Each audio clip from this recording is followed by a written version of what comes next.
to thank you for coming today, each one of you, and for your support for our annual fundraiser that provides our community in Smith County with horticulture education, beautification in the Tyler Botanical Gardens, and that's located in the Rose Garden. If you have not been there, you need to go.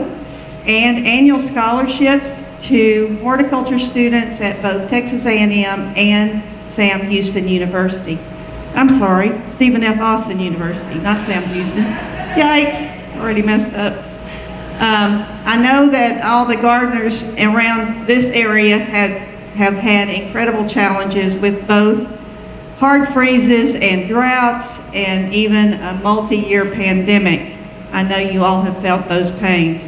Our mission in the Smith County Master Gardener Association is to provide education for this community and to provide answers to questions that you might have in your gardening needs. We are trained and certified volunteers. We are not professional horticulturists, but we're here to help you. To become a master gardener in our program, you must attend a class 1 day a week for 3 months. So in our organization, it's every Thursday, January through March. And once you finish the class, that's followed by a year-long internship where we focus on teaching our interns as much as we can in different varieties of horticulture education with hands-on experiences in our gardens and in all of our events. Our organization has a network of smiling members who enjoy the fellowship and the friendship of other gardeners. If you have an interest in our organization, we have an orientation coming up next week on Thursday. It'll be at the Cotton Belt Building, which is located at 1517 West Front Street. If you're not familiar with that, it will be from 1 to 3 p.m. and that will just tell you about our class and what we'll be doing as in our program. The next class starts January the 5th, 2023, and again, it's January, February, and March every Thursday. And now, the reason I'm here is to introduce to you our fearless leader for Smith County Master Gardener Association, the Texas A&M AgriLife Extension Service Horticulture Agent, Greg Grant. And I'm going to ask you a few questions. How many of you have ever heard him speak before? All right. Okay, how many of you have ever read any of his books? Awesome. How many of you read his articles in the Tyler newspaper on Sundays? Awesome. How about the Lindale paper? How about his blogs or his Facebook page? He is very active in our horticulture community here in this community, also worldwide. He is a writer, a photographer, a conservationist, and a 7th generation Texan from Arcadia, Texas. He is the author or co-author of multiple gardening books, and we do have those for sale in our outside market if you want to go visit after this presentation. We have, Greg is a proud fighting Texas Aggie. Whoop. He has 2 degrees from A&M, both in floriculture and horticulture. He continued his postgraduate education with classes at Louisiana State University, North Carolina State University, and Stephen F. Austin, where he is still in classes and working on his PhD. And can you tell this guy never gives up learning? He also has a long list of experience as a horticulturist, but he gets embarrassed if I try to list all that, so I'm going to cut that short. So I'm going to stop with that and let him tell you what he does in his wonderful presentation that both describes him and his love for horticulture and offers you an opportunity to see what a treat it would be to attend his Smith County Master Gardener class. So thank you all again for coming, and thank you, Greg, for all you do for us in our community.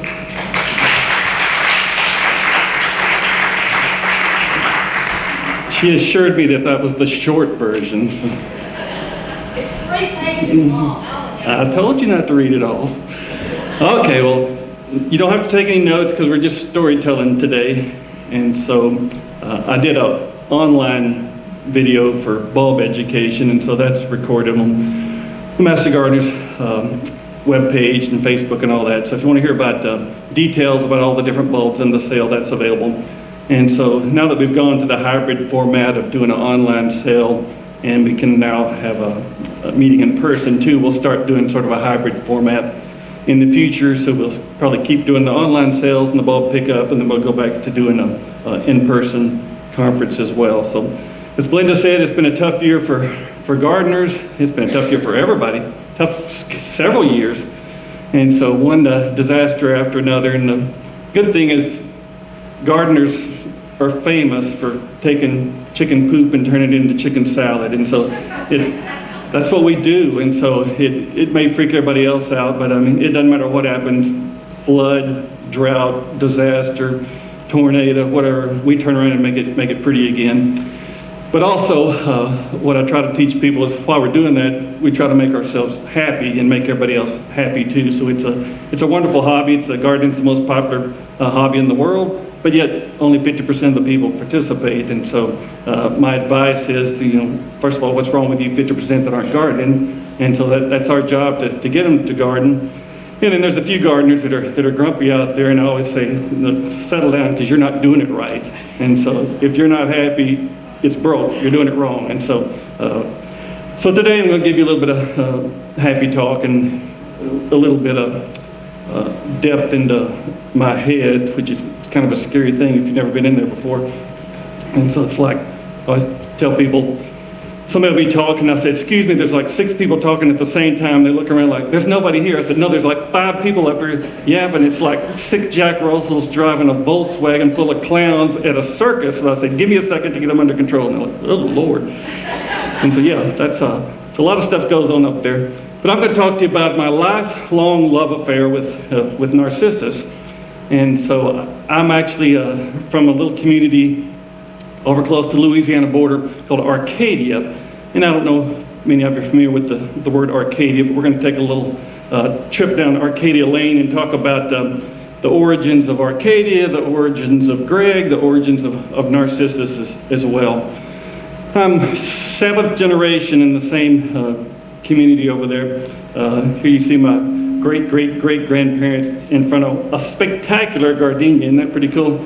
Imagine back during the day when you didn't have a water hose or a fertilizer or a master gardener or internet or anything. They just grew plants. And so I always love when people look at old pictures and look at the people. I don't look at the people. I look in the background and try to identify every leaf and sprig and see what they had. So they would have called that a Cape Jasmine back then. There's 2 of my great-great-great-grandmothers with my great-great-grandmother in the same little Arcadia community. And notice in the background, people, they got plants. I can recognize cannas and gardenia and stuff like that. But otherwise, there's nothing that I'd say is heavenly about any of the pictures I've ever seen of my ancestral territory. Matter of fact, most of it looks like a tornado blew through the day before. And so nothing terribly pretty, but yet it's my community, it's my people. And my mother always struggled with being from a rural little community, rural little inbred community.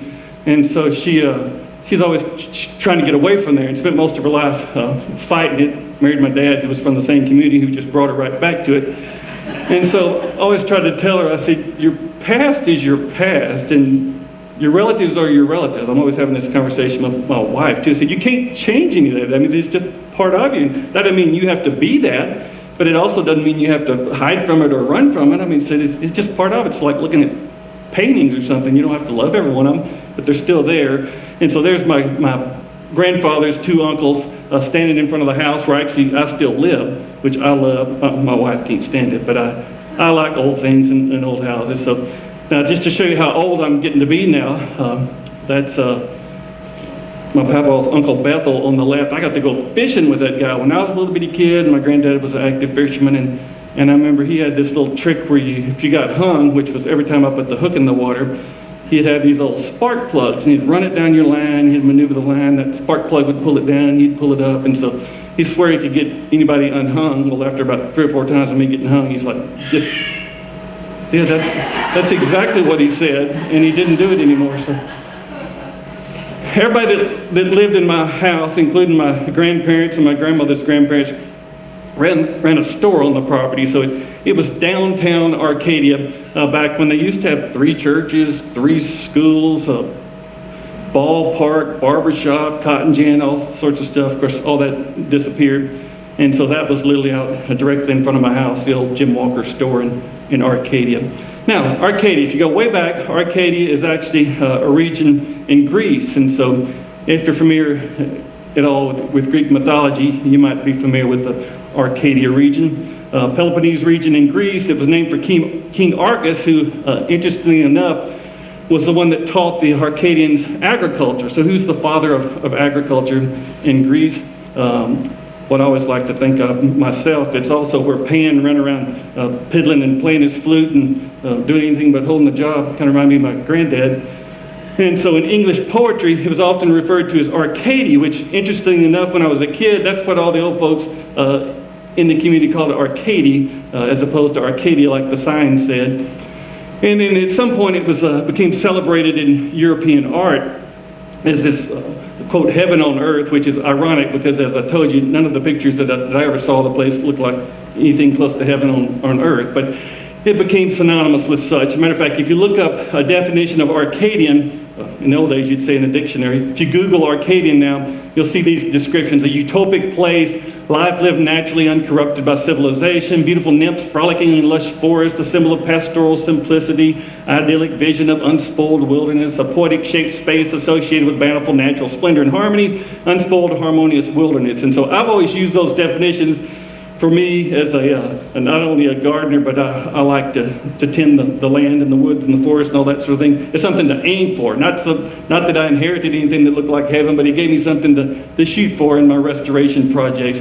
But that's what Arcadian came to mean. And it pretty much goes back to all these paintings where they'd paint these pastoral shepherds in this pastoral setting. And one of the most famous was this French painting, an Arcadia ego, which was translated into I'm in Arcadia too. And so lots of English art, lots of European art depicted this, quote, heaven on earth. Well, interesting, there's 2 cemeteries with almost all my relatives in it. So I'm in Arcadia too and will be, along with my other dead relatives. That's not our cemetery. We don't have stones that big. So I come from poor people, so we got like little markers, if that. And so nothing wrong with that, but I will be buried in Arcadia one day where both of my parents were born, my grandparents, my great-grandparents, my great-great-grandparents. Now, this is probably why they thought it was heaven on earth, because look at what Miss Lou Wheeler sold at her store right here. Opium, coca leaves, marijuana, etc. And so, would you really care what the place looked like? And so, there was no reason to enhance the landscaping when you could go to the country store and buy that kind of stuff. So, surely you had to have like a condition or something. I'll take 2 of those and a box of that. So. Now, from the time I was a child, and I tell everybody I was raised by wolves, I'm of the age, matter of fact, one of my professors in college, he's always quoting that he's a baby boomer, and y'all wouldn't understand. I have to keep pointing out, like, I am a baby boomer, I hate to tell you.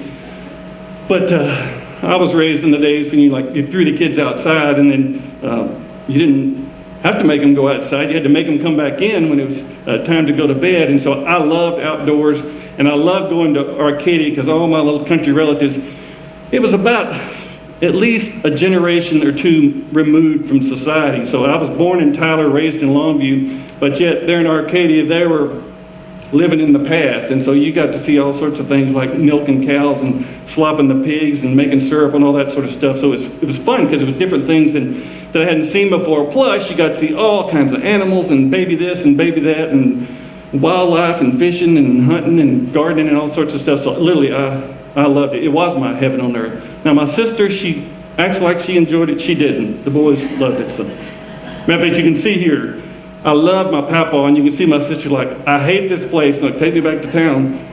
But I begged to stay. There's 4 of us a year apart, and so I was number 3 down the line. So I just wanted some attention, and I loved the outdoors and the country space. So I would beg to go home with my grandparents. If we went to visit, I'd beg to stay. So I tried to spend every holiday and vacation I could down there. That was not my papa's car. He was a truck man. That was my dad in his black Bonneville when my mom said we couldn't afford a pot to pee in, yet he had that stupid black Bonneville. And 2 of them in a row. He was the band director at Troop, so that'd been right about the time, somewhere between Troop and White Oak, he was driving that. He claims he got 3 speeding tickets in the same day driving from Dallas to Longview, clearly before the days of, getting on the radio and saying somebody put that guy in jail.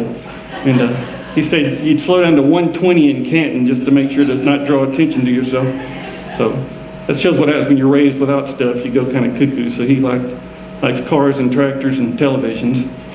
But I like animals, and I loved outdoors. And so I had 2 sets of grandparents, 2 grandmothers there that totally different, but I loved them both. So my grandmother Ruth, she had fruits and vegetables and greenhouse and goats and chickens, and it was literally a menagerie. So I loved hanging out over there. My mom didn't like us hanging out over there, so, typical mother-in-law sort of thing. She let us drink coffee, which my mom said would stunt our growth. Of course, now it needs stunting, so I drink coffee every day. She kept apple cider in the refrigerator. My mom's people were missionary Baptists, so it might as well have been hooch in the refrigerator, because you were not to be over there. And plus, my dad's brother's kids were there, and you're not to be seen with those. Those aren't even your cousins. They were. So we grew up thinking we had no cousins, because she wouldn't let us claiming them, because those aren't your people. You seen, oh brother, where art thou? Yeah, that sort of stuff.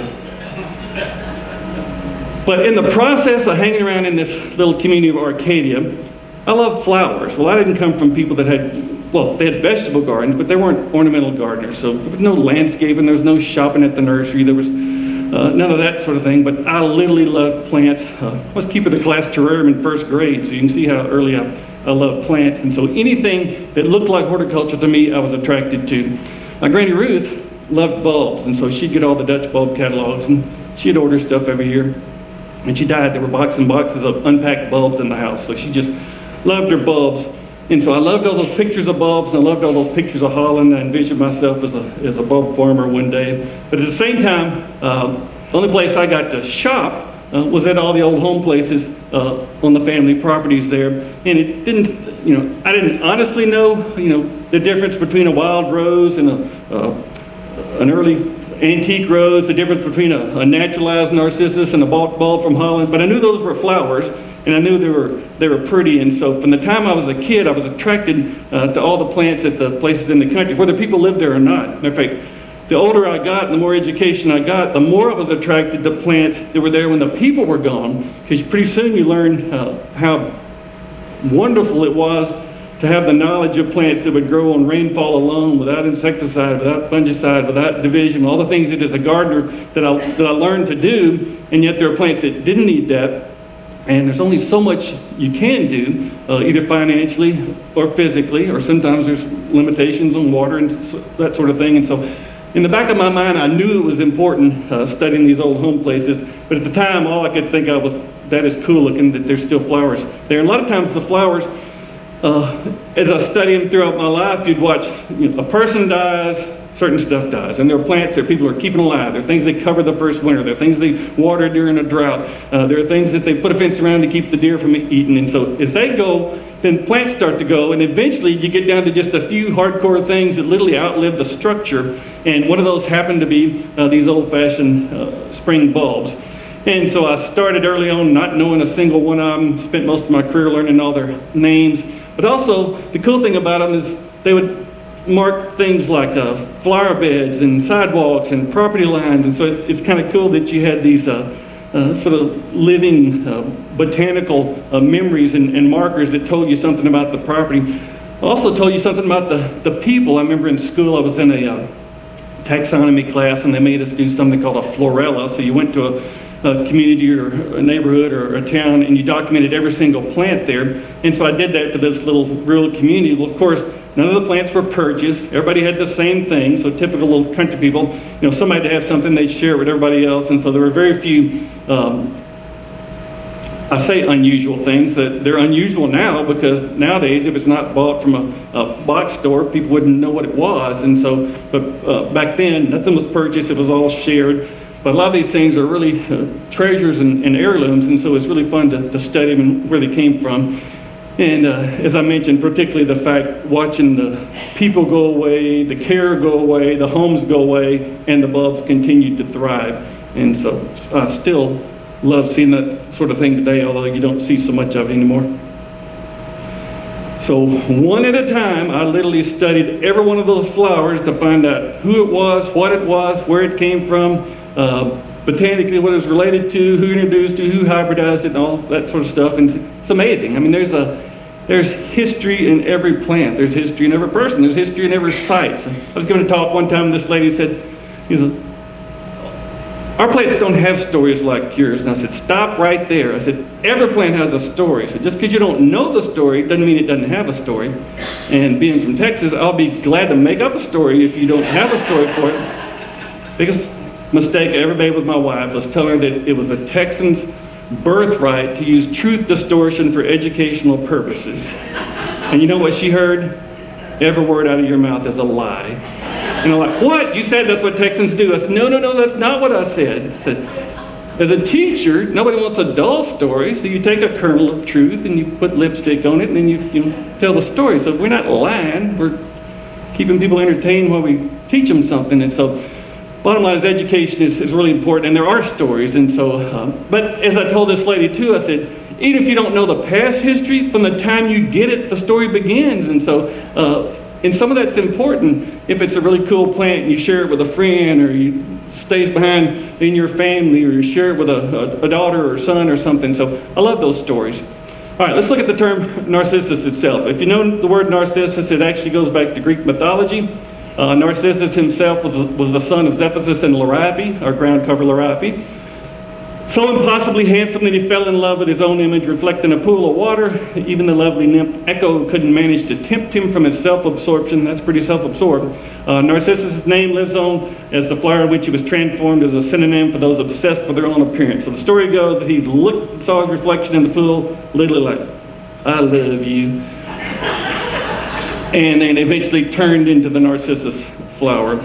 And so most people are familiar with the term narcissism, and so it goes back to the same Narcissus that the flower got its name from. But did you know the root word for narcotics also goes back to the same Narcissus from Greek mythology? So he was literally staring at himself in a narcotic stupor. So it goes from a French word narcotique, the Latin word narcoticum, the Greek word nartikon, the Greek narche for numbness. And so literally he was, and it really goes back to the fact that there are these toxic alkaloids in the Narcissus genus, and that's where we get the whole term narcotics from. And so of course the Latin name put on that entire genus, the Amaryllis family, was Narcissus. And so for people that are truly addicted to these flowers, there's a reason why. And so I am in a narcotic stupor with the genus Narcissus for good reason. So just like everybody has been from the beginning of time. And so in the bulb world, if you're at the daffodil convention, they'll call everything in the genus Narcissus a daffodil. If you're in botany class, they'll call everything in the genus Narcissus Narcissus. But if you're in Greg's class, we divide them up into three different groups. Narcissus as a common name, daffodil is a common name, jonquil is a common name, and they're all in the genus Narcissus. And so if you're familiar with camellias, we have Camellia japonicas and Camellia sasancas. So we call one camellia, we call one sasanqua. They're in the same genus, same sort of thing. So I'll break them. There are actually many more divisions than that. There's at least a dozen if you're in the Daffodil Society. But I figure everybody's got 10 fingers in life, and it means you can remember 10 things, and I'm just going to take up 3 of them. And so some of the ones that I grew up with at old home places, things that weren't purchased, things that went from Europe to the East Coast, traveled with people across the country, ended up in East Texas. And that's one of the great things about all bulbs, is they store up energy underground. And so true bulbs are actually modified foliage to be able to go through a drought. So these are things, and that's one of the beauties of these plants. They work on a wet-dry cycle, and as dry as it's been this summer, and as dry as it was in 2011, there's no such thing as a summer too dry for the genus Narcissus, the ones that are adapted for here. They're from the Mediterranean, they're from the drier parts of Spain and Portugal and France, and so literally, once they go dormant in May, you could put them in a paper bag and put them in the trunk of your car and ride around till next October and put them back in the ground as long as they get the winter moisture and their summer drought. Matter of fact, you can mess them up by watering them. So it's really comforting for somebody like me that loves gardening but doesn't have much time to garden, to know that there's something out there that's not dying. Because when's the last time you didn't sit there and think, This is dying from drought, this died from cold. I mean, just in the last 2 years, it's been like 95% of everything. And so it's really nice to know something lives. And so these are survivors that I learned their names. Narcissus italicus was an old hybrid between Narcissus tezeta and Narcissus papyraceus, the paper white. So a lot of people will refer to all of these white cluster narcissus. Now if it's white, it's in a cluster and it stinks to heaven. I say stinks, I like the fragrance. A lot of people don't. It's about 50-50. It's like a perfume in an outhouse sort of smell. And so most of what we have now, and there used to be maybe 200 cultivars. Only one you can buy pretty much anymore is different cultivars of the true paper white. So these are truly southern adapted plants that won't grow in Holland, won't grow in the north. And so most of the bulbs that they sell in Holland are not adapted for here. Most of the bulbs that are adapted here won't grow in Holland, won't grow in the north. And so it's entirely different. So these are things that have pretty much been left behind. But there's actually at least, well, of course, to me, the fragrance is always a benefit. They bloom really early, anywhere from starting in mid-January to mid-February. This particular one blooms anywhere from about the middle of January to the 1st of February. I love the smell. There's not a lot of other fragrances or any flowers at that time of year. My grandmother couldn't stand them, and she'd say, "Get those stinking things out of this house." But it actually came in handy one year because I was giving a talk in Natchez, Mississippi, fancy garden club. I was on the way into town, a few minutes to spare. Here's a cemetery, beautiful Narcissus italicus. It's a couple 100-year-old cultivar out there. It was actually a natural wild hybrid, so it's thousands of years old. So I decided I want to take a picture of it with the tombstone and the Mississippi River Bridge in the background. So I lay down, get just the right angle there, and then as I get ready to go, I look and I'm like, oh, a dog had been to this grave before I had been there. I'm like, this doesn't look good and it sure doesn't smell good. And I'm like, don't have a change of clothes. I'm fixing to go to this fancy garden club talk. And so I walked into that room, and just to show you that God is a gardener, every table had a bouquet of Narcissus italicus on it. The whole room smelled like dog poop, and nobody could tell I'd been rolling around in it in the cemetery. So amazing. It was a miracle. And speaking of dogs, there's some in Sunshine, Louisiana. So anything in the genus, what I use the common name Narcissus with the cluster flower. Matter of fact, Narcissus tezeta means it was Italian for little cup. So instead of having a big cup like a daffodil, they got clusters of flowers in little cups. But they're from almost subtropical regions, so they only grow in the south and in the Mediterranean. And the further closer you get to the Gulf Coast, the taller they get. So I've seen some Narcissus 3 feet tall in South Louisiana and South Texas. The colder it gets, up to about I-20, they're shorter. Then above I-20, as you start getting into the northern states, they won't grow at all. They would actually freeze. The most common one in my little community in most of the South is one called Narcissus tezeta Grand Primo. We had some in the sale this year. Cluster flowers, pale yellow cup. Matter of fact, you can look at the color of the cup, and if you have a discerning taste for fragrances like Keith Hansen does, if it's solid white, that's where the ickiest smell comes from. So paper whites are famous for the worst, for those that don't like the smell. And then the other parent of these is the Chinese sacred lily, which is revered in Asia, Chinese New Year and that sort of thing. It has a white petal with almost an orange yellow cup. It smells like orange blossom. So the more yellow you see in the cup, the sweeter the fragrance. But a lot of people, if they can get one whiff of the celery out of the flower, one whiff of the paper white out of that flower, then they don't like it. But really, there's a difference in all of them, and I love sniffing of them.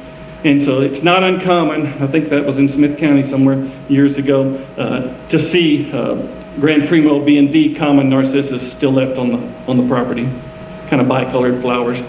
Now, the group we call daffodils, most of you are familiar with, yellow, single flower, not in clusters, and a big trumpet or a big nose sticking out the middle. I say big. The wild species, in this case Narcissus Pseudo-Narcissus, which is kind of an oddball name because it's the sort of Narcissus narcissus. The original wild form was little, about a foot tall with fairly small flowers. The flowers hung down. It's bee pollinated, blooms early, so it kind of makes a little cave for the bee to crawl in there. Typical of horticulturists and breeders, we took little daffodils and bred them bigger and bigger and bigger, and so now you have these giant show flower daffodils. Unfortunately, a lot of them aren't good perennials, and so they're not necessarily good for the garden. But the little wild form that we call Lent lilies, because it blooms about the season when Lent starts, or just wild daffodils, or if you're in the southeast, they'll actually call these jonquils. In some parts of the southeast, they call them buttercups. And so, probably the common names, we use them for all different kinds of plants. But one of my favorites from the time I was a kid, you can also see daffodils have sort of blue-green foliage as opposed to the dark green foliage on the narcissus. Here you see some naturalized. Now, when you hear the term naturalized, true naturalization means they actually make seed and spread like wildflower. So in the wild, every species of narcissus was a wildflower. Made seed, babies would come up from seed, so you'd have all different clones and all different ages. A lot of the things we grow in horticulture are sterile hybrids. Think of a mule. Can't have any children, and so you might have a clump. Some of these old home places, there might be a clump there that's 100 years old. Well, it hadn't gone anywhere. There may be 100 bulbs in that clump. So those would do what I call perennialize. They come back year after year, but they don't spread. Those that actually make seed and spread, the true wild species like Narcissus, Pseudo-Narcissus, they can truly naturalize. Now, they move real slow, and so, I mean, we're talking about in 100 years, they might cross this room, and that's they're not a prolific spreader, but of course in the wild, that's all they knew. They had to spread by seed. Another interesting one I grew up, the common name for it was butter and eggs. And so, interesting enough, a lot of these go back to the time where they only had Latin names. And so you can see what a mouthful that is. Narcissus incomparabilis aurantius plenus. And so pretty much means double orange, incomparable narcissus. Well, country people couldn't learn those names, couldn't repeat them anyway. And so all the different double forms of this same cross that got introduced in the trade ended up with their own little local country names. And so there was butter and eggs, there was codlings and cream, there was bacon and eggs, and so they would just come up with a name that fit and then pass it along to somebody else. And so pretty cool. Obviously no double flowers in the wild, so anytime all wildflowers just have single petals, not double petals. Horticulture, we like fully double things, and so every time a plant mutates or you have a seedling, that some of those stamens or anthers turn into petals, and they select for that, and so eventually you can breed for doubles, and of course they have a number of different double daffodils now, but this was one of the early ones, the butter and eggs. And it's the double version of the single, and so that's what the single form looked like. It's an old natural hybrid from the wild, of cross between the daffodil and the poet's narcissus. So here's an example where poet's narcissus doesn't grow very well here. It's from the Swiss Alps. Narcissus Pseudo-Narcissus does, and so just like a mule, you can cross. A lot of people bash hybrids like they're weak plants. Well, the first hybrids are actually stronger than either parent, and so when you first cross something, you end up with hybrid vigor and an even stronger plant. And so you can actually take a wimpy species, cross it with a strong species, and come up with something even better. So that's the single form of it. I hadn't seen him in years, but Scott Ogden that wrote Garden Bulbs for the South, this was his favorite of all the old-fashioned narcissus, because I think his exact quote was, it still retains the charm of a wildflower. So little thin petals that flutter in the wind.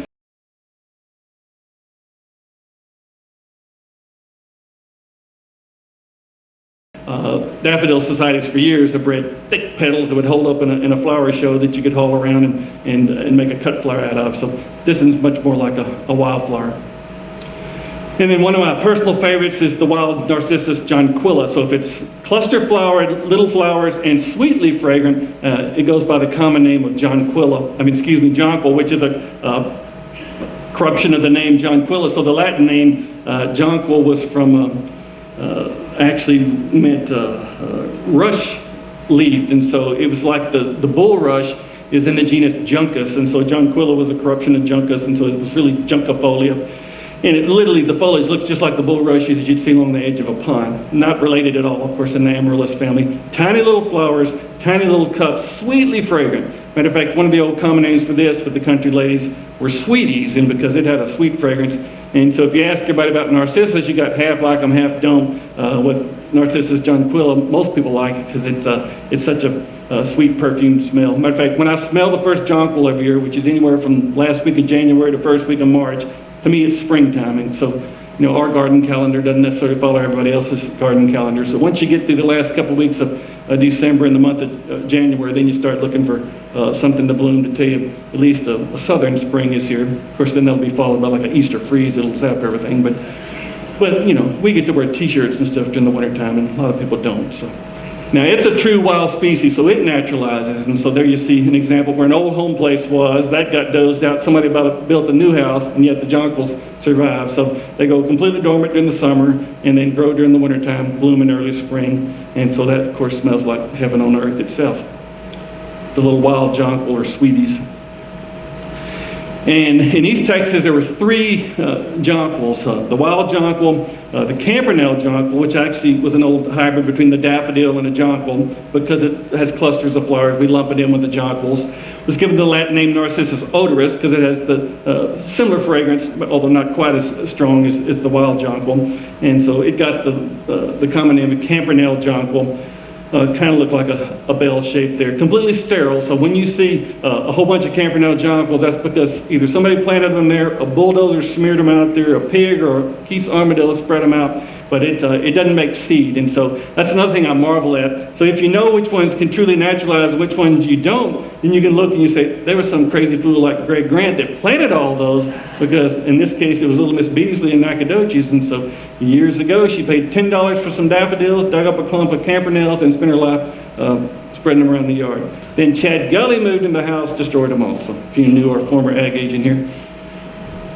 And then the third jonquil that was common at the old home places at home was Narcissus intermedius, which was half narcissus, half jonquil, which gave it the name intermedius. Sort of a primrose yellow. And I love to find things that are something between white and something between yellow, because I love landscaping on a big scale with these things. And people will ask, including my wife, like, what are you doing out there with a bucket and a shovel in the mist in the springtime? And I always say, I'm painting. Now, what do you mean you're painting? So you can see the colors, and you can. It's like Monet. I want him to look down and see me painting with the different colors. Well, you don't have a whole lot of colors in your palette. So you've got white, you got yellow, a few little orangey tones, but then you've got these primrose yellows that are in between white and yellow. So it's really nice to have a color that's related. Flowers are shorter. Foliage is exactly intermediate between a jonquil and a narcissus. I think Scott Ogden said it looks like a jonquil that you stepped on, because it starts blooming when the flowers are kind of short. But it got the common name somewhere along the way as the Texas Star jonquil. And it has, Dr. Welch always thought, one of the best fragrances of all, half jonquil, half narcissus in its breeding. And so you see those a lot all over the South. Rarely sold, and hadn't been sold for years, but passed around. Now the cool thing is, genetically, for somebody like me who was trying to study these things, we had 3 wild species that were common at old home places, and 2 hybrids that were exactly intermediate between the parents. And so you can see Narcissus intermedius was halfway between a Tazetta and a jonquil, and Narcissus odorus was halfway between a jonquil and a daffodil. These days, most plants that you buy are so hybridized with so many different parents and so many years of breeding, it's really hard to track where they got the different traits from. But the very first hybrids, it's really easy to see where the foliage traits come from, where the flower traits come from, where the floral notes come from. Matter of fact, even just the color and the texture alone, I always tell everybody, once I get through training you at 70 miles an hour, you can look at the foliage poking up in the springtime and identify which ones they are, because they each have a different color and a different texture to the foliage. And so everything from dark green to blue-gray to wide to thin. All right. I was in love with flowers, didn't know much about them, learned their names. Then I started meeting some really cool people. So Dr. William C. Welch was one of my mentors at Texas A&M. And of course, he knew lots of cool people. And so he introduced me to some of those because he liked bulbs as well. And one of them was Cleo Barnwell of Shreveport, Louisiana, who lived to be 100 plus years old. She was born in Texas, and she would let him know that too. She loved bulbs, she loved old-fashioned roses, and she loved wildflowers. And so she looked like she could beat you up. She probably could. But she was happy to share and happy to teach, and so that was one of the first people he took me to visit and get to be friends with. She also had a really great garden library in her house, Cleo Barnwell of Shreveport. She's also who I got most of my cool lycoris from. So every year when you see the interesting lycoris in the Smith County Master Gardener bulb sale, they all got their start from Cleo Barnwell. She got them from the late Sam Caldwell, who was a lycoris breeder in in Nashville, Tennessee. And she even had her order forms and everything. And she said, propagate them, make sure to make them available to the public one day. So I'm keeping my word there. And so she was the first person I ever saw that not only had white lycoris, but had all sorts of crazy things I'd never seen before. I had no idea there were 700 kinds of lycoris when all I knew was one red one. And then Cleo said, I got to show y'all something. So she took us to Mr. Butler's place outside of Dubberly, Louisiana. And so this guy, and You thought Cleo looked grumpy. This guy was grumpy, so he didn't like you looking at his stuff. I don't know how she even talked him into letting us come by, because he just didn't shoot you, just look at you. He would go to the nursery every year, lived in an old scrappy house, had nothing, just like Miss Beasley, had quince, pears, and daffodils. And he would go to the nursery at the end of the year every year and like, I'll give you $1 for what you got left. Or I give you $5. Then give him the stuff and he'd take them on and he planted every inch of his property in the leftovers. Well, over time, it became the most spectacular thing you'd ever seen. I imagine people were hounding him and stealing stuff or whatnot, so he eventually found it was just easier to shoot people. But somehow Cleo, who was a force to reckon with, she got us to visit. So I'll never forget seeing how pretty that place was. And he literally planted every inch of his farm in different daffodils. And then she took me to meet Celia Jones. She's still alive, and she is I've known some eccentric people in my life. She's not number one, that would have been Pam Purrier, but she's up there top 10 for sure. But smart, talented, artistic, but she had this bulb farm, and of course, to me, bulb farms belonged in Holland, not in North Louisiana. And so we hit it off immediately. You know, birds of a feather flock together. And so not only did I meet her, we, just like I did with Cleo, we've stayed in touch and swapped and shared bulbs and stories and trips and visits ever since. And so she had her grandmother's old Depression-era bulb farm that she eventually acquired. And just it was the most magical place I'd ever seen in my life in North Louisiana. It turns out her grandmother, Annie Lou Holston, during the Depression, in addition to selling cream and eggs, she and her helper, Jake, would dig up bulbs at old home places, roll them out, eventually made them available to the public. Then she'd acquire some named daffodils, eventually established this daffodil farm.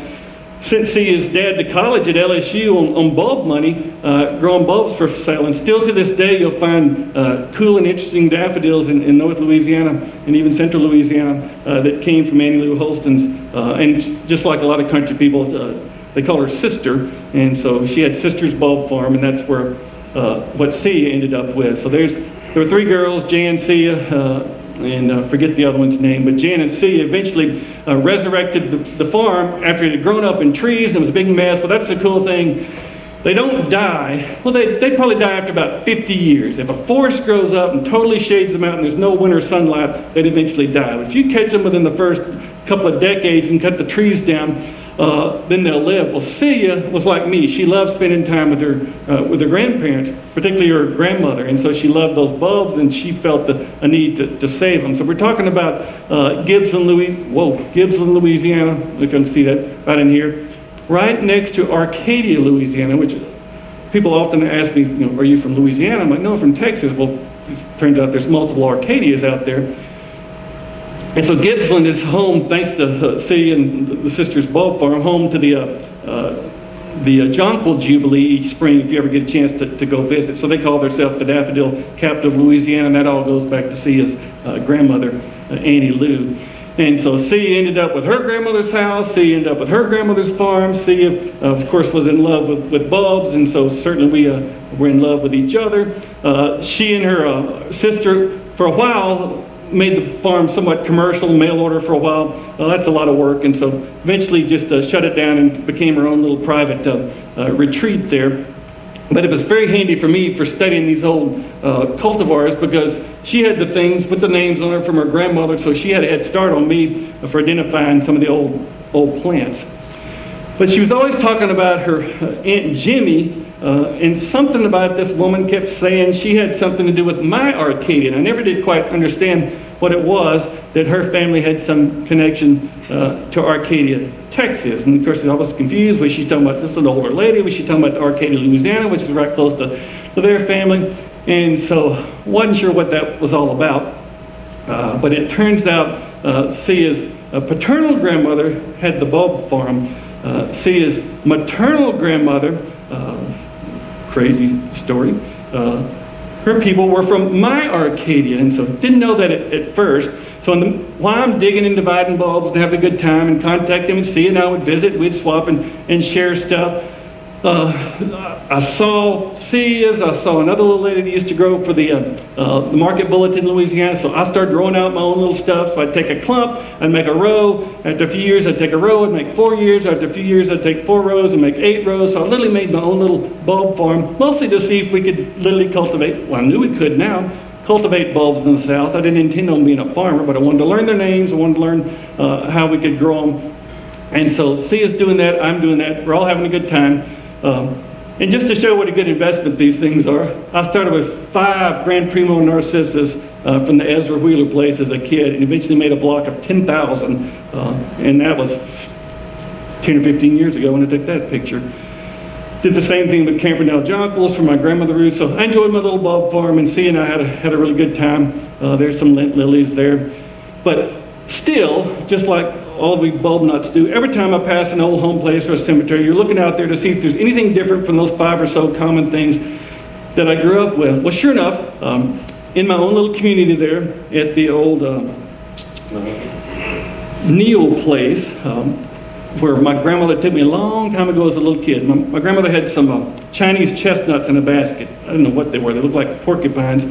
And so she said, "You want to take you to see where those came from?" So she took me to see this lady that was about that tall and all humped over. And so Lizzie Neal, and so she took me to see her Chinese chestnut tree, and I thought that was cool. Well, she died, Frank Neal died, the house went away, but there on that property, 1 ball cypress left, some scattered bulbs, and there was this oddball daffodil that I'd never seen before. Didn't look like any of the things that I'd collected. And so I took it to Cia one year, and I tend to visit just about every spring. And as soon as I walked up, she said, "You got that from my grandmother?" And I said, "No, I didn't. I got it from an old home place in Arcadia." She said, "Well, my grandmother's the only person that ever sold it." It was an old daffodil called Franciscus Drake.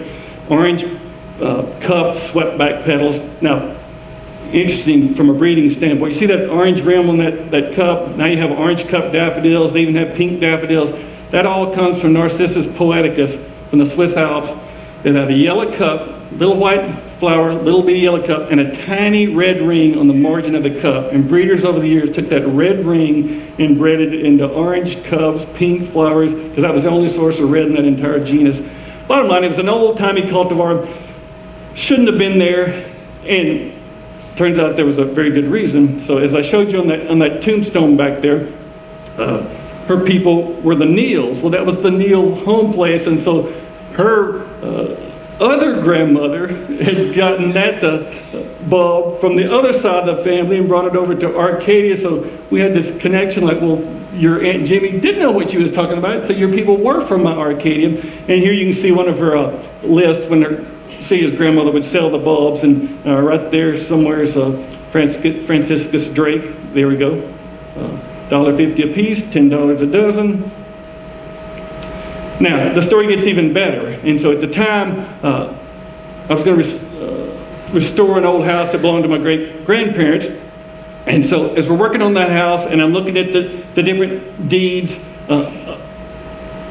we'd figured out who Cia's relatives were and what their names were.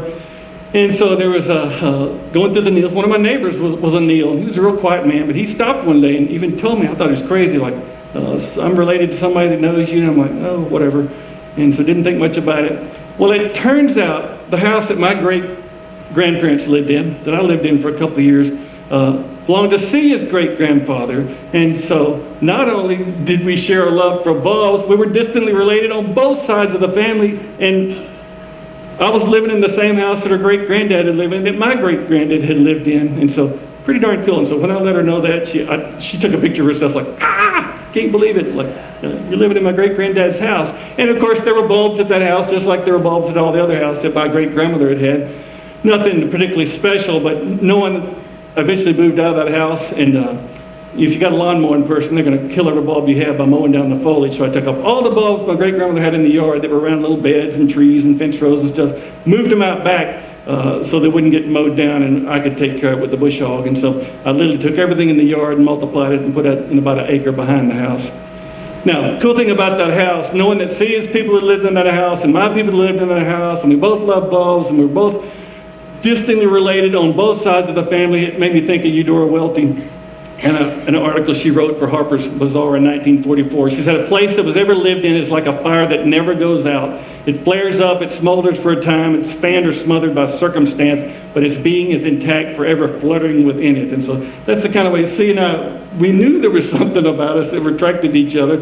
We liked the same things, we thought the same, we were both nutty as fruitcakes, but we were both in a narcotic stupor as well. And so sure enough, right there in the cemetery with my people is Ransom Beauregard Neal, her great-grandfather, and her great-grandmother right there in the same cemetery with my people that had lived in my very same house that I still have. And so we are kindred spirits. We kind of followed the same path of falling in love with flowers and falling in love with our grandmothers, and she's still going, and I'm still going. Celia then introduced me to Thera Lou Adams, just south of Arcadia, Louisiana. Another interesting story, great lady, and we'll say that for another talk, but she had her own 4 acres of daffodils, and she's passed away now, but they generally open it one day in the spring to go see, and it's incredible. She sort of did like Mr. Butler, except a little more refined. So, to add one more layer to this, I married a Cajun, and so if you study the term Cajun, it's actually related to Arcadia. So oddball that my South Louisiana wife had moved to the community of Arcadia. So the early maps of the U.S. had the whole East Coast labeled as Arcadia, the quote, heaven on earth and the New World. Later maps, there was a typo. It got changed to Acadia. And then you had the French exiles into South Louisiana as the Acadiana, and then the Acadians, and then Acadians is short. And eventually Cajuns all goes back to the word Arcadia. And so little did my wife know, as a Cajun, it came from the term Arcadia, being, quote, heaven on earth from a map of the United States. And so to this day, I still dig and divide, mostly in full bloom. I can't stop myself from buying and planting more bulbs. But eventually you're planting bulbs on top of bulbs, and so most of the time I'm doing it when they're in full bloom so I can see what's there and see what colors they are, because I can't tell how many times I've sliced into bulbs, planting a bulb where I've already planted other bulbs, but I can't stop. So I've got 4 1-acre plots. My house, Miss Lou House, the local drug dealer at the store there in the community.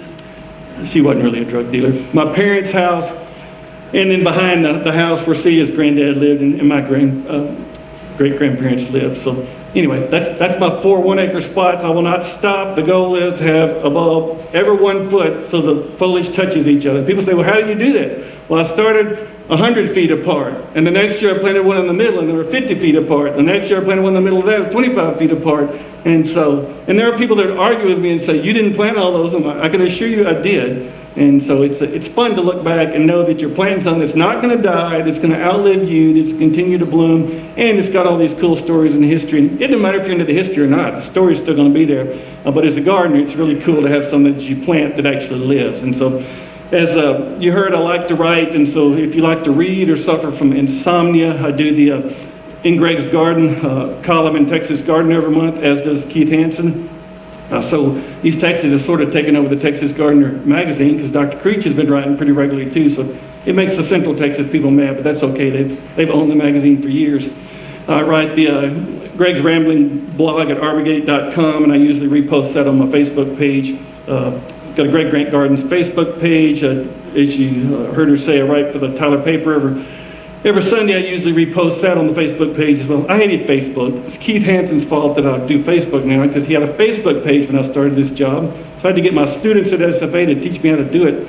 But it's pretty handy, because I had like nieces, mom, and 100-year-old aunt all on the same page. And that's a lot of people you could reach. And so it is handy for teaching. So I don't show surgeries and shoe sizes and my favorite food, just gardening stuff. And a couple of different books that I've done with either Dr. Welch or myself. So, any questions about Narcissus in general? Is that a question? That means I got 5 minutes before you drag me out of here. Yeah, I know what he means. Yes, ma'am. I recently, last month, daughter-in-law gave me a package of retail bulbs for my birthday. They say they're Grand Primo. Are there different Grand Primos? Well, that's interesting. So she got a gift of a package of bulbs that said Grand Primo. Starting a few years ago, of course that's a 200-year-old cultivar, so it's around the planet. But starting a couple of years ago, I did see some. It's really rare to see truly adapted southern bulbs in a package. Now, there's 2 possibilities.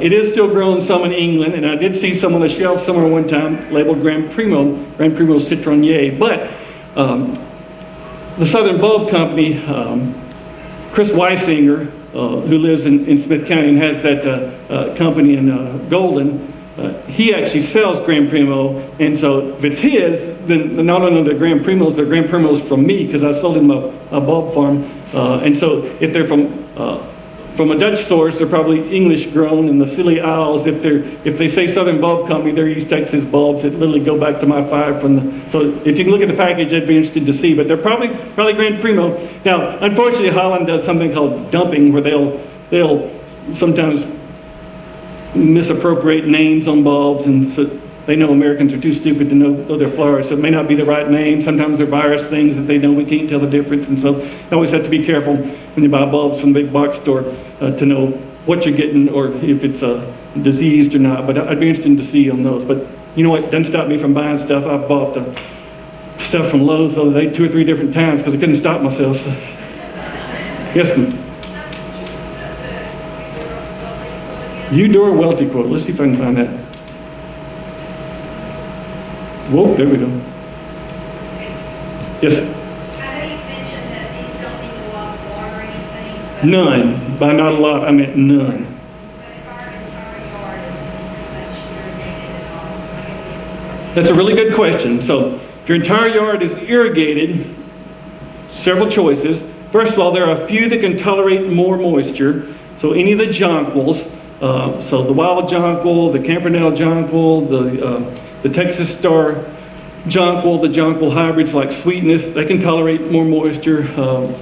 Bulbs like Snowflakes, which are really long-lived, same family, they can tolerate moisture. Also, though, it's a good idea to check your irrigation, make sure you're not overwatering things. We're looking at, plants need 1 inch of water a week during the growing season. A lot of people's sprinklers run a lot more than that, not putting out near 1 inch, so we tend to just wet the foliage and the top of the ground and stuff. And so a lot of times it's a good time to put out some tuna fish cans, some baby food jars, measure. A lot of times people will find out, they're putting out 1/8 of an inch when they need to be putting out 1 inch. And so you want to water deeply and then not water in between. And but there are also dry spots, mailbox, neighbor's yard, fence, base of trees, any place there are hot spots that dry out. Those are great spots for bulbs, because those places that as gardeners we curse for drying out, bulb people use those because they mop up the moisture and they can put something that likes it dry there. And so several different options there. That's my shut up. Well, Lauren, by the way. Who else? Yes, ma'am. You mentioned Mrs. Lee's garden. Oh yeah, Miss Lee. And I just wondered if you know the story of her. Miss Lee's garden there in Gladewater. It's been a while since I've been there, and so she, unlike the country people I've shown, she had some money, so she ordered a train car load of bulbs from Holland, planted them on the property there. The best I remember from visiting, they were mostly what I saw were Fortune, which is one of the early daffodils that does well here. And so she planted the entire property, and then she left it in some sort of can't remember what the term is for its. I mean, she left it where it has to be kept as is, and that's kind of a problem because I went there. One of my friends' wives was related to them, and they had some questions about the bulbs, and I said, "You got way too much shade." So all of these things need. There's no such thing as too much sun. They're from open meadows, and so. No such thing as too much sun, but if you're going to put them under a tree, it better be a deciduous tree because they make wintertime foliage. And so at some point, if it's too much shade, they're going to starve to death and they're going to quit blooming. So every leaf is a solar panel.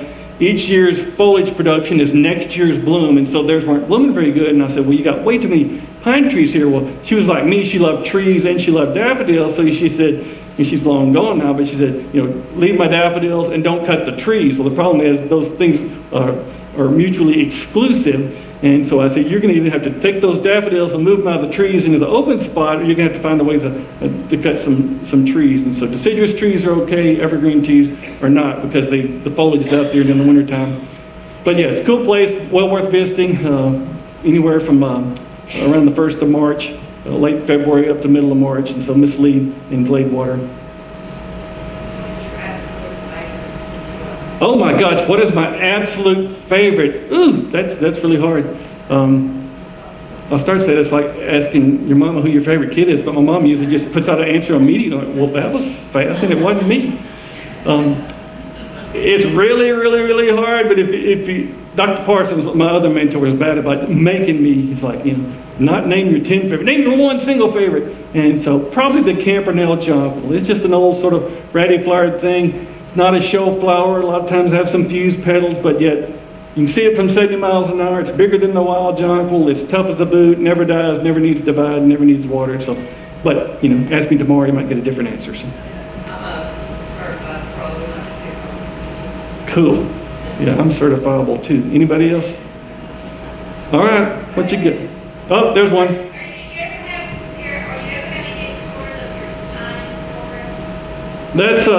That's a good question. See, I used to get a lot of tours and stuff, and I married an extreme introvert, and so she doesn't like me coming home, much less strangers coming home. And so, I occasionally do master naturalist sort of tours at my other old house, and so we slip into the community. She doesn't know we're there. Term a longleaf pine, but anyway, so we'll anything that comes along like that, I'll certainly post it on Facebook and share it with lots of folks.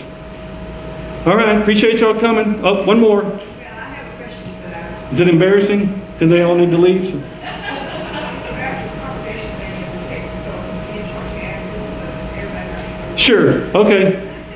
Go buy some bulbs, or go plant some bulbs, or go do something. Go forth and multiply. Thank you, sir. You did a fine job.